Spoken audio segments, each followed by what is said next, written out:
Now y'all worked with Curtis Blow early on the production Yeah, he did side. our first two albums. Curtis Blow did our first two albums.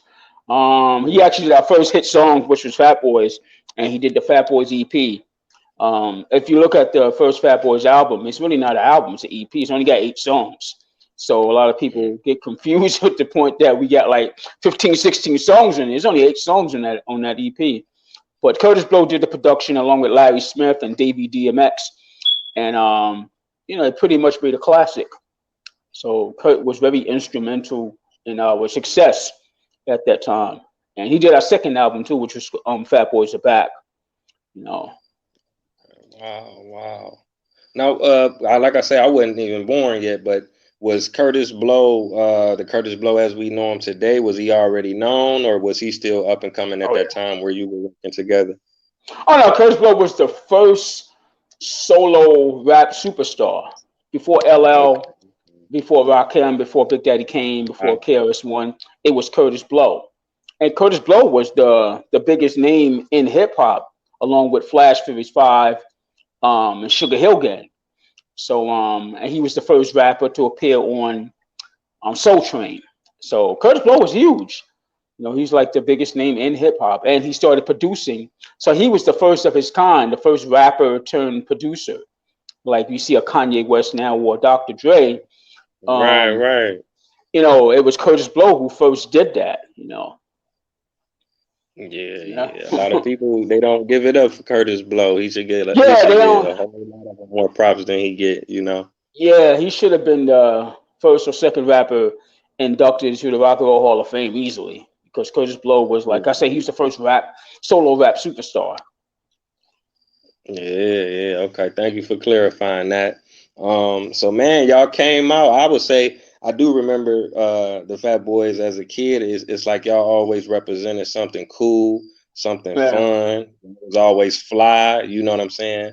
Now how did y'all transition from, doing hip hop to making movies? How did you get into that and what was that experience like? Um. Well, the Crush Groove movie that we did with Run DMC and Sheila E. and I think LL was in it, Beastie Boys, and Curtis Blow. That was presented to us by Warner Brothers Studio for a writer.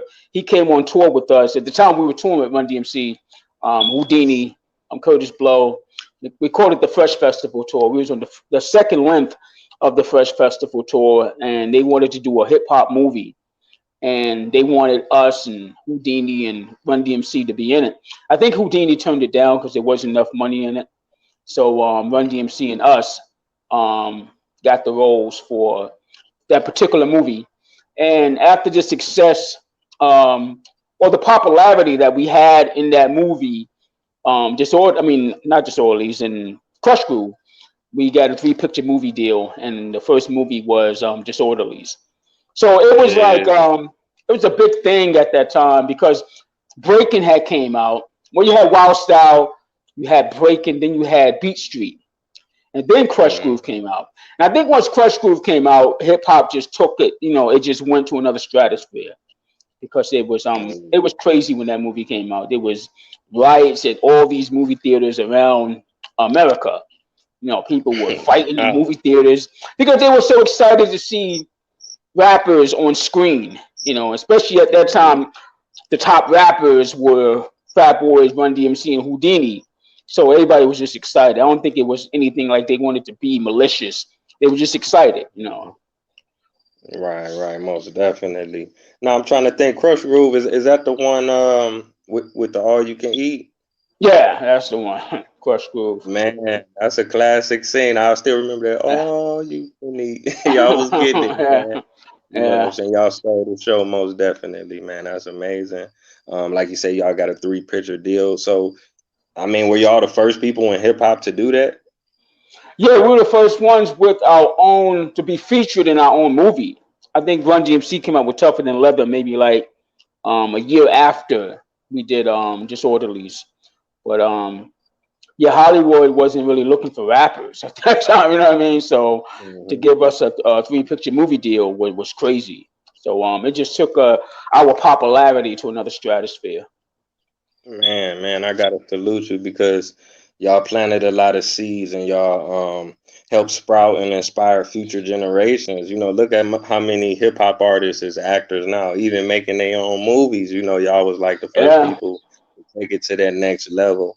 And then, like I say, y'all always was fly. Y'all always could flow. And then you inspired the heavy set, you know, guy like the big puns and the biggie, some of the best right. lyricists we ever seen. Yeah, I'm almost for certain that they was inspired by y'all, most definitely. yeah. I think the perception of rappers at that time and the look was rappers had to be a certain size. You know what I mean? But I Definitely. think once we came out, it was kind of like you can be yourself. You don't have to be a certain size. You can be a big guy and have fun, and the ladies going to come anyway. They're going to come to, you know what I'm saying? So I think with Chubb Rock and Heavy D and Big Pun and Notorious Big, and even look at it, Rick Ross to this day, you know, Hmm.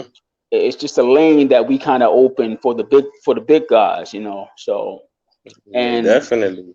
it just made the industry look at the big rappers or the big guys rather like, you know, this can sell. They don't have to be a size 28 in the waist kind of thing. You know what I mean? So that was Hmm. um that was a big thing for us to open that lane for future rappers.